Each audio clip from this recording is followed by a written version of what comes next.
อายุ6ឆ្នាំហើយបន្តែរៀងវិញគឺនៅហំបងប្អូនណាខ្លះដែលជា fan ស៊េរីរូបរាងបែបនេះមុខបែបនេះស៊េរី020ចុះក្រោមហើយមើលនេះគឺឆ្នាំ2020គីឡូប្រើ80000ជាងគីឡូទេប៉ុន្តែបងប្អូនមើលម៉ាស៊ីនគឺនៅខ្ចីញញហើយប្រវត្តិថែទាំគឺនៅ Toyota ជានិច្ចបច្ចុប្បន្នស៊េរី020គឺនៅតម្លៃ30000ជាងទេបងប្អូនដែលមានចំណាប់អារម្មណ៍ទៅលើប្រភេទរថយន្តដែលធន់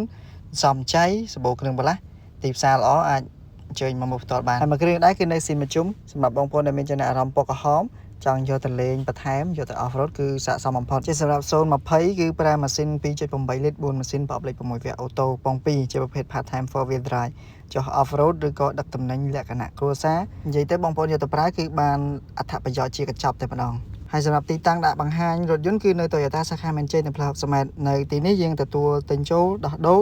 ហើយបងប្អូនដែលមានចំណាប់អារម្មណ៍ក្នុងការរំលោះអាចរំលោះជាមួយនឹងក្រុមហ៊ុនផ្ទាល់បានរំលោះជាមួយ Toyota Finance សិក្សាតែមួយថ្ងៃអាចដឹងលទ្ធផល